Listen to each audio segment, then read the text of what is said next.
Assalamualaikum warahmatullahi wabarakatuh. Bismillahirrahmanirrahim. La yasuku khaira ilallah. Bismillahirrahmanirrahim. La yasrifu su'a ilallah. Bismillahirrahmanirrahim. Makana min ni'matin fa minallah. Bismillahirrahmanirrahim. La hawla wa la quwata illa billahil aliyyil azim. Alhamdulillah, alhamdulillahi bi ni'matihi tatimmus salihat. Asyhadu an la ilaha illallah wahdahu la syarikalah wa asyhadu anna Muhammadan abduhu wa rasuluh. Allahumma salli wa sallim wa barik ala sayyidina Muhammadin wa ala alihi wa sahbihi ajma'in, amma ba'd. Yang kita muliakan, yang kita hormati Gus Sabrang, Dr. Edot, Mas Ian, dan juga Pak Demus serta seluruh jamaah ma'iyah. Ini pertanyaannya nggak sesuai dengan konsep saya ini, ya kan. Saya udah nyiapin jauh-jauh hari, nanyanya kayak begitu ya saya. Ya nggak apa-apa ya. Kalau pertanyaannya kok Nabi mampu, ya. Karena ada yang mendampingi Rasulullah.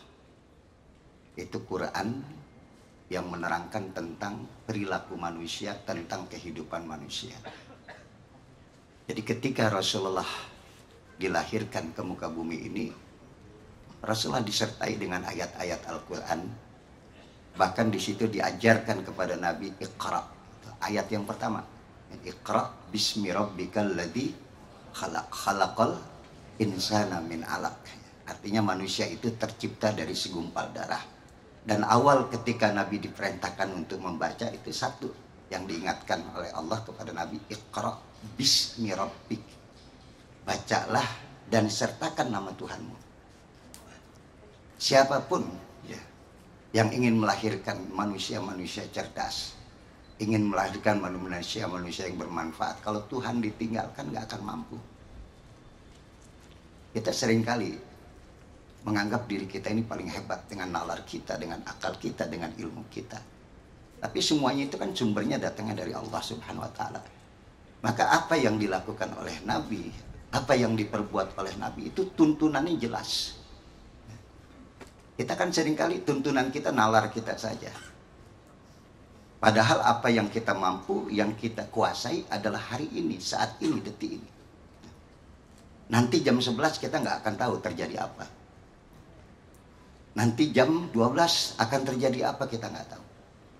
Besok, tahun depan, pemilihan presiden, siapa yang bakal jadi presiden kita kagak tahu. Mau lu wudhu di depan TV sekalipun ya kan ya.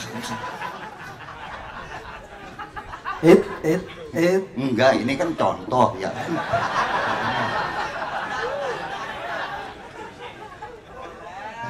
Saya nggak nyinggung siapa-siapa kok ya kan. Enggak, coba saya tanya. Apa sih kurangnya Nabi Musa?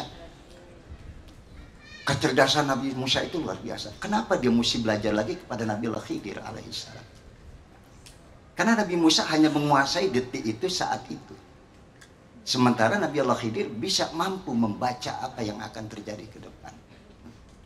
Ini yang kita sering lupa. Kita nggak pernah tahu. Saya rencana sebelum jam 12 saya pulang. Karena besok subuh saya mesti ngisi lagi di Al-Bakri, Rasyuna Said. Tapi apa nyampe nanti jam 12 ke rumah saya? Bisa aja dikunciin pintu sama bini ya kan?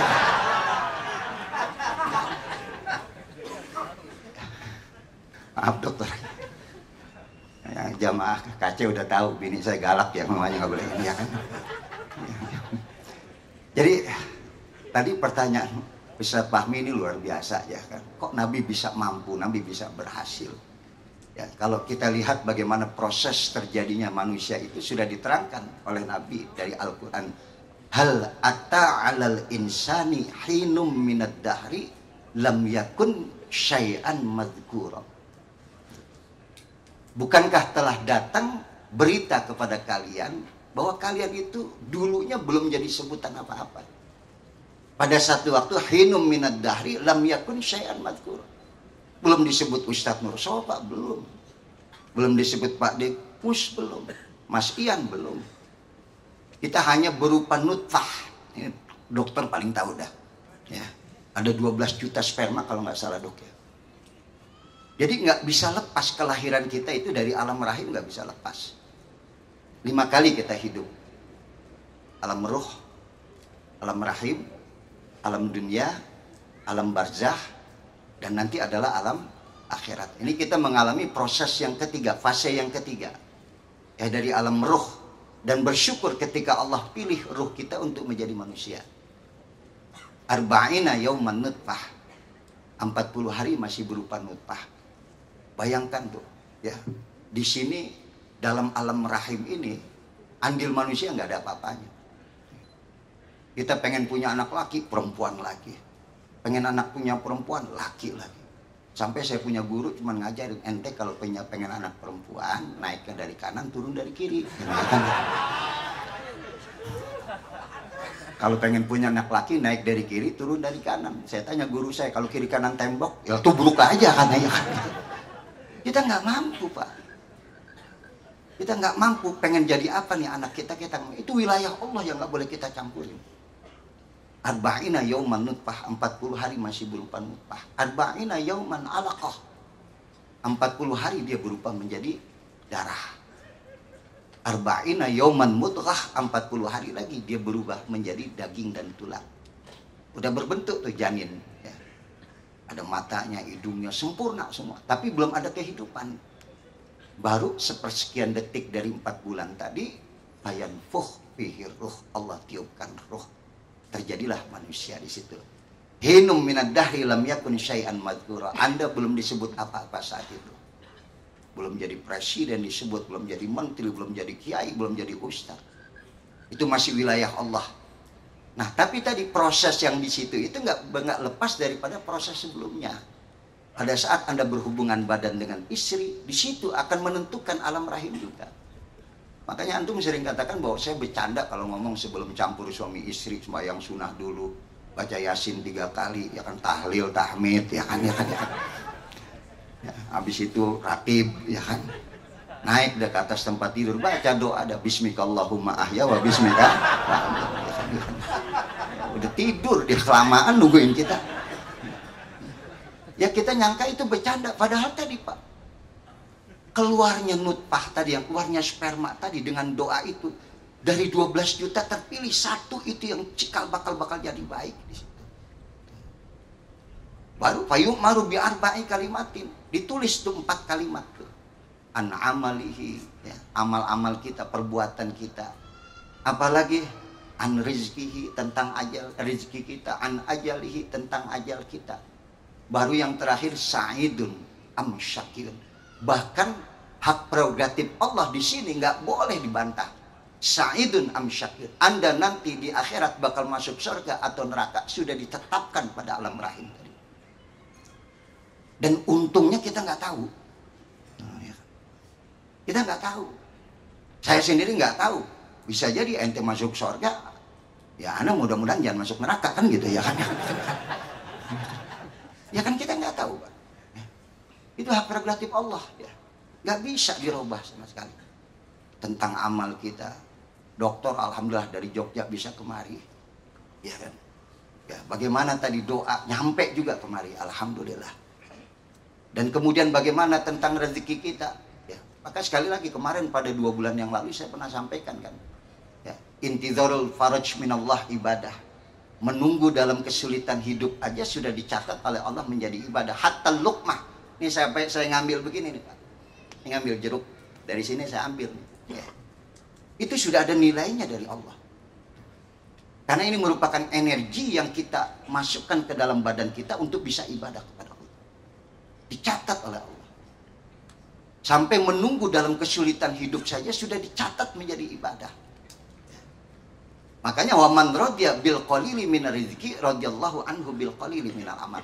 Maka siapa orang yang ridho dengan rezeki yang sedikit, ibadahnya yang sedikit Allah ridho.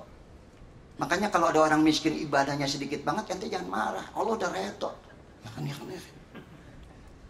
Barangkali ada yang sambil dengerin ngantuk tidur. Ya orang miskin Allah udah ridho itu ya kan ya. Amin ya. Baru nanti penentuan sa'idun am syakyun, bakal masuk surga atau neraka itu dah. Makanya dikatakan di situ dalam hadis tadi, ya, dikatakan hatta sampai tertulis seseorang ya, bahwa bainahu wa bainal jannah illa dhira. Sampai antara dia dengan surga itu tinggal sejengkal. Dengan amal-amalnya waktu di dunia, perasaan udah bakal masuk surga. Tapi fayasbiqu alaihil kitab, ternyata catatannya dia harus masuk neraka. Maka di ujung hidupnya dia melakukan keburukan yang luar biasa. Masuklah dia ke dalam neraka. Ada lagi orang yang pada saat hidupnya di dunia seakan-akan dia akan masuk ke dalam neraka karena dia banyak melakukan kemaksiatan. Hatta sampai bainahu wa bainaha illa dhira. Antara dia dengan neraka itu tinggal sejengkal. Fayasbiqu alaihil kitab. Ternyata catatannya dia mesti masuk surga di akhir hayatnya. Dia bisa melakukan kebaikan, dia bertobat, masuklah dia ke dalam surga. Ente lihat bagaimana Abdurrahman bin Muljam. Apakah gak hebat itu, ibadahnya luar biasa. Luar biasa ibadahnya Pak. Orang sudah menstempel nih ahli surga, tapi gara-gara perempuan. Ini perempuan ya emang kadang-kadang bikin gara-gara juga ya kan. Ya. Ini bukan perempuan di sini ya kan. Karena Abdurrahman cinta kepada perempuan tadi, perempuan itu hanya mengatakan, kalau kau ingin diriku syaratnya cuma satu, bunuh Ali. Orang yang sudah dijamin menjadi ahli surga harus dibunuh oleh Abdurrahman bin Muljam sebab karena perempuan. Padahal dia sudah ahli ibadah.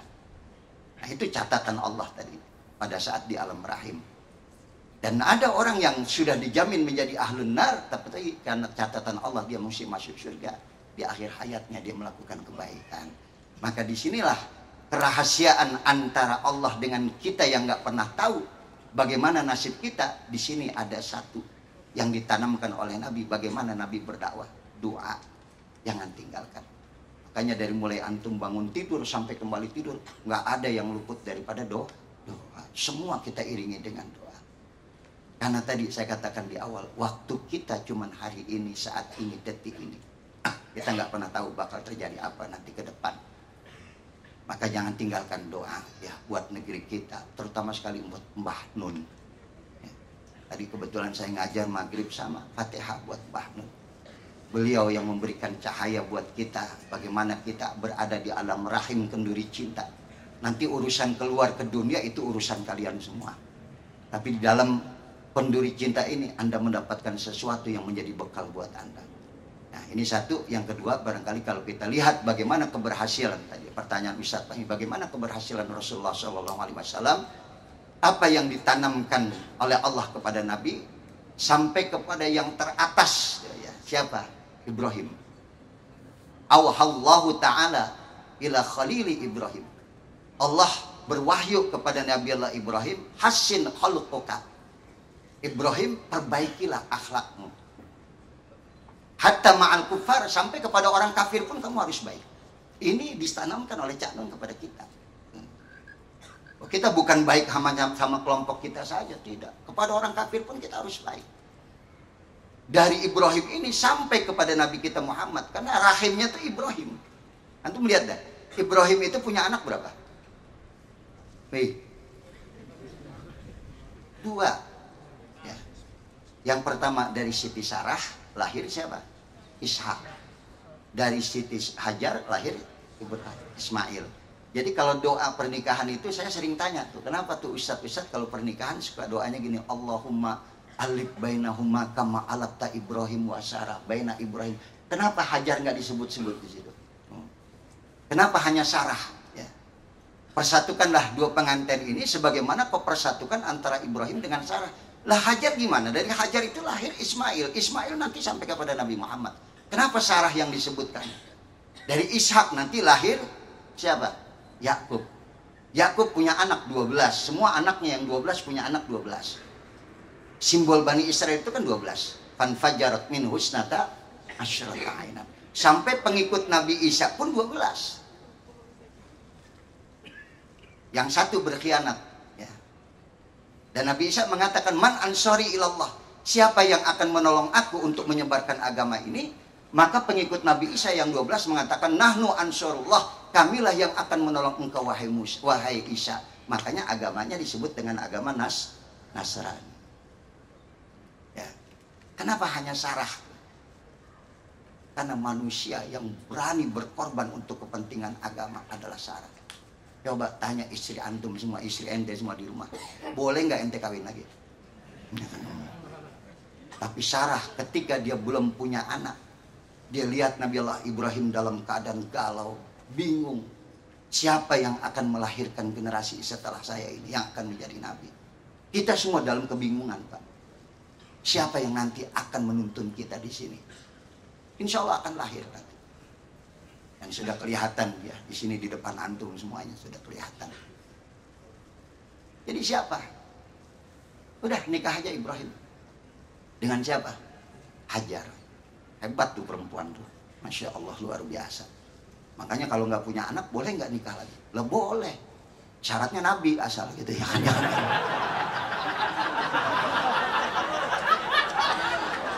Ya kan Ibrahim Nabi.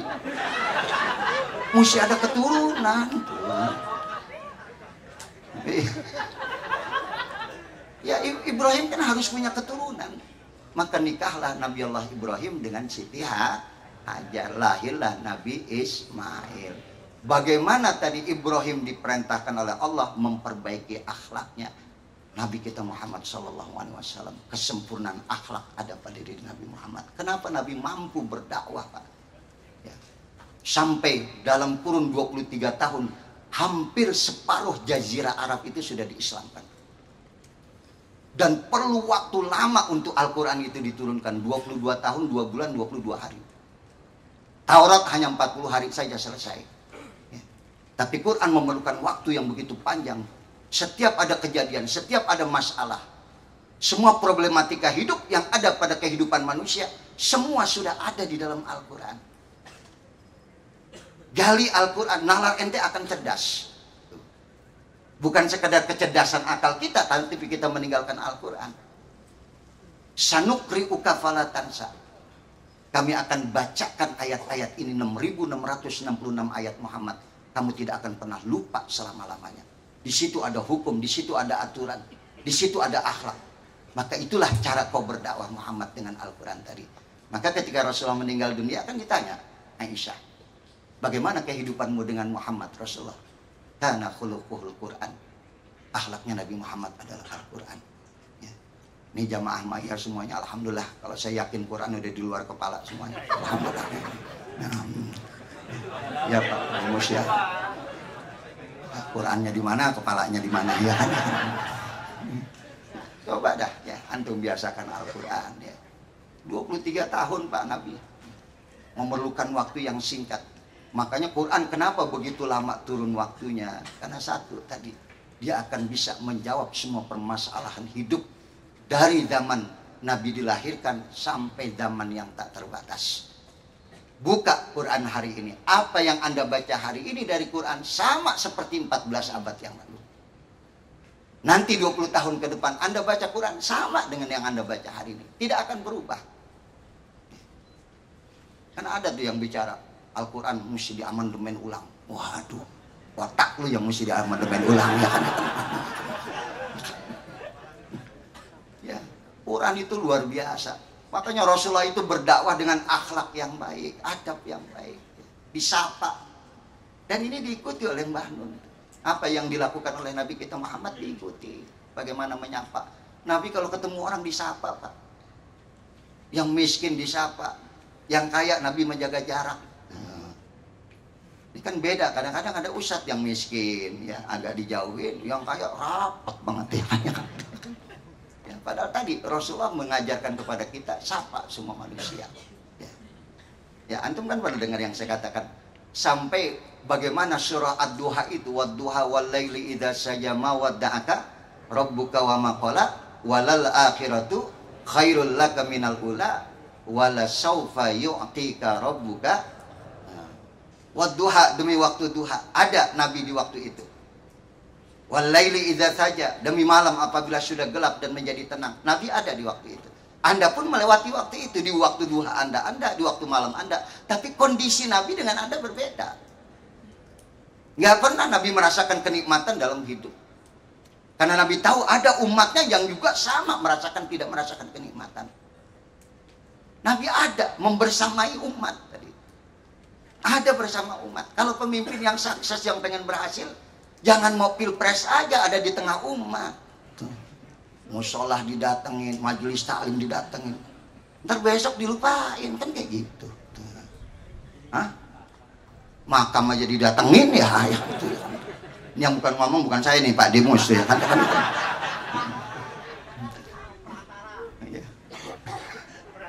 Paham nih ya? Ini akhlak yang baik. Sampai Anda bisa bayangkan ketika Allah menciptakan manusia, manusia itu ciptaan Allah, dan Allah memuji kepada ciptaannya hanya kepada Nabi kita Muhammad.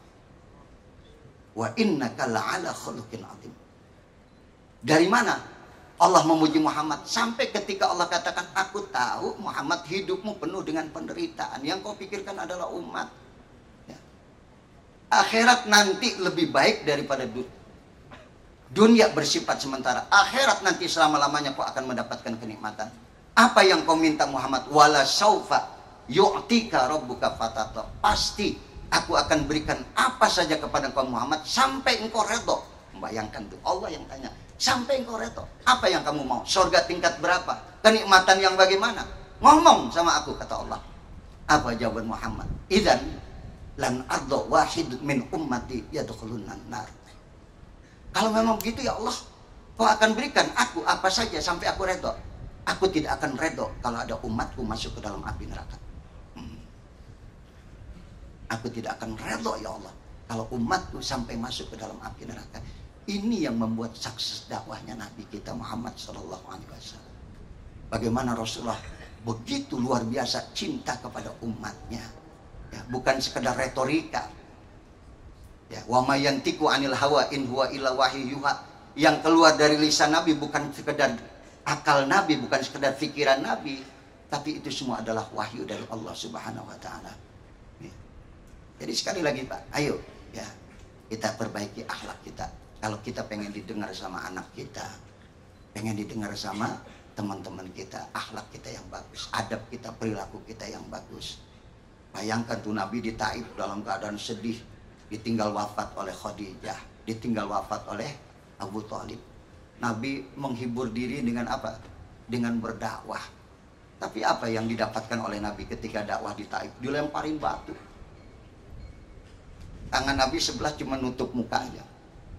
Tangan Nabi sebelah mengangkat tangan berdoa. Allahumma hdil qaum wa innahum la ya'lamun. Ya Allah, berikan hidayah kepada kaumku. Dia tidak tahu saya Nabi. Kalau dia tahu saya Nabi, mungkin dia tidak akan menyakiti saya. Tidak ada sifat kesombongan Nabi. Sampai malaikat Jabal itu bersumpah, Muhammad istadzin sa'arfa hadal jabalain. Saya akan angkat dua gunung ini. Saya akan binasakan semua orang yang nyakitin kamu. Nabi bilang, jangan dibinasain. Aku berharap dari tulang sulbi mereka akan lahir manusia-manusia yang menyembah Allah. Saya aja belum nyampe ke situ, Pak. Saya ngajar, pas saya mau masuk motor, sama satpam ditahan.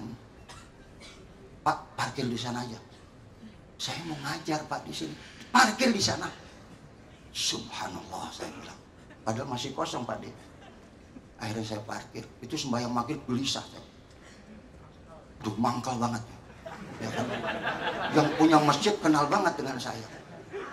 Begitu istighfar, astagfirullahaladzim.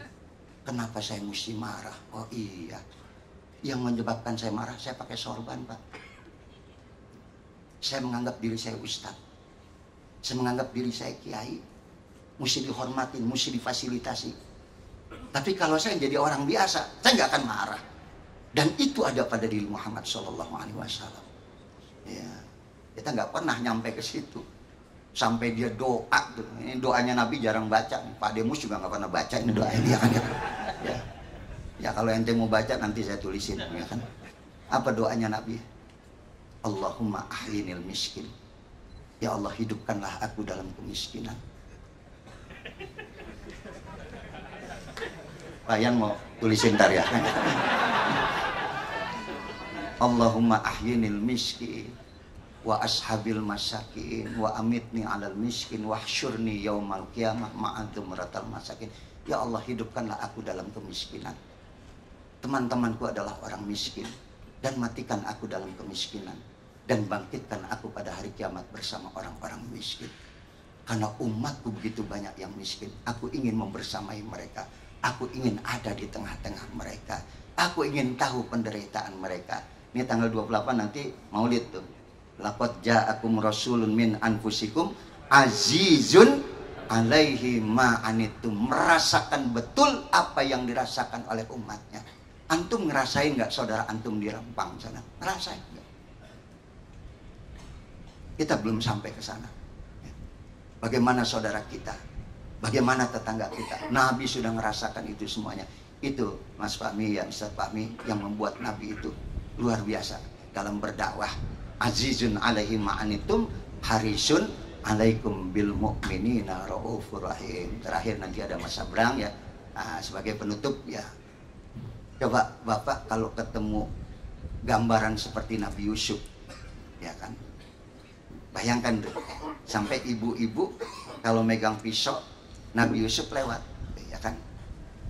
Nyayat tangan nggak? Nyayat. Kenapa? Terpesona ngelihat ketampanan Nabi Yusuf. Ada nggak tuh ibu-ibu aki-aki lewat sampai lagi ngiris bawang kayak iris ya tangannya, ya kan? Wih, maco banget nih aki-aki, ya kan? Jalan aja doyong, maco dari mana lu, ya kan? Orang ngelihat Nabi Yusuf terpesona. Nabi Adam lebih daripada Nabi Yusuf. Waktu Nabi Mi'raj, Nabi ketemu Nabi Yusuf, ketemu Nabi Adam. Apa kata Nabi diceritakan kepada umatnya? Aku di langit ketemu Yusuf dan aku ketemu Adam. Ternyata Nabi Adam 70 kali cakepnya dari Nabi Yusuf. Subhanallah. Kalau Nabi Yusuf satu aja tuh jalan, tuh nyayat tangan nggak terasa.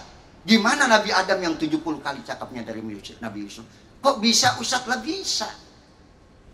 Nabi Yusuf ada bapaknya Yakub. Adam nggak punya bapak. Allah yang menciptakan langsung. Khalaqtu Adam. Aku, tanganku yang menciptakan Adam. Gimana nggak sempurna Nabi Adam? Allah langsung.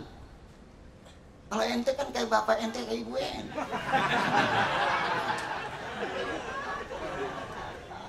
Nuju bulan mau dibacain surah Yusuf kagak ngaruh. Ya kan, ya kan, ya kan.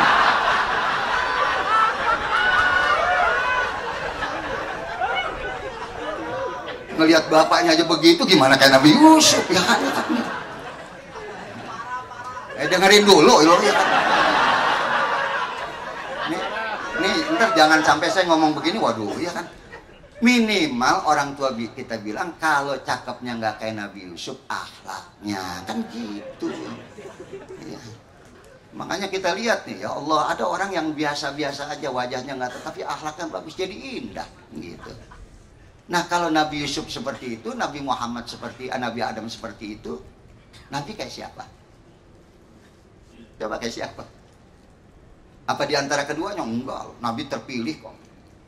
Dari 124.000 Nabi, ada 313 Rasul. Dari 313 Rasul, wajib kita ketahui ada 25. Dari 25, 5 yang terpilih, ulul azmi. Dari 5, 2 yang terpilih, Ibrahim dan Muhammad. Dari 2, 1 yang terpilih, yaitu Muhammad Sallallahu Alaihi Wasallam.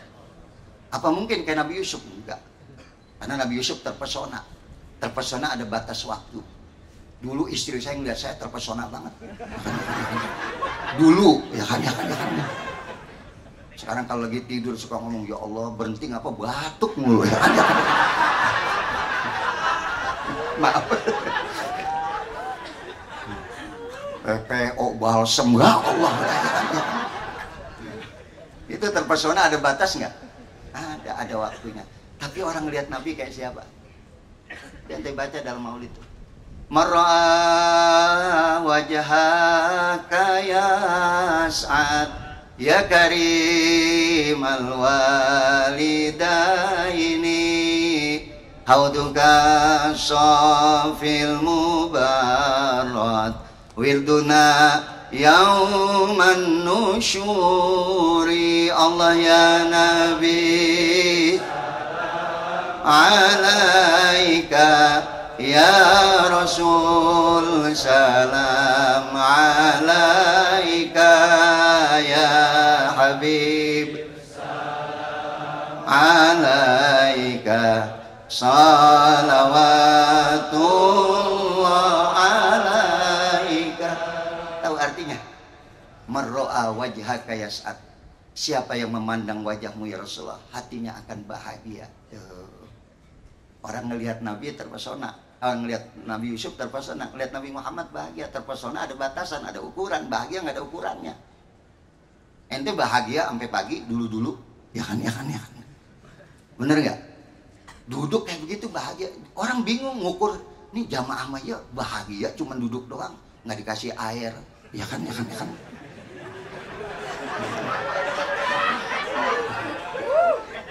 Ya gimana ngasih air? Bahagia nggak ada ukuran. Orang miskin hidupnya bahagia, nggak punya jabatan bahagia, nggak ada ukuran bahagia. Marro'a wajhaka yas'ad. Siapa yang memandang wajahmu ya Rasulullah, hatinya bahagia. Hauduka sofil mubarak. Wajahmu bagaikan telaga yang mendinginkan hati. Wirduna yauman nusyur. Kerinduanku untuk bertemu denganmu Muhammad nanti. Ya, bahagia ngelihat Nabi. Orang lagi galau ngelihat Nabi, hilang galaunya.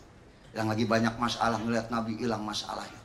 Kan ada wajah orang yang tadinya kita nggak punya masalah, ngelihat muka dia jadi bermasalah.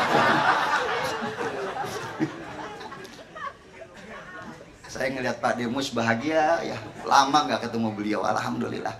Ya ternyata rumah beliau dekat rumah anak saya yang di Lampung, masya Allah. Dan sahabat beliau juga sahabat saya dulu waktu di pondok. Jadi kebahagiaan itu nggak bisa diukur dengan apapun juga. Maka jamaahnya harus bahagia dalam kondisi apapun. Itu pesan Cak Nun. Usi nafsi wa yakum bitaqwallah. Wassalamualaikum warahmatullahi wabarakatuh.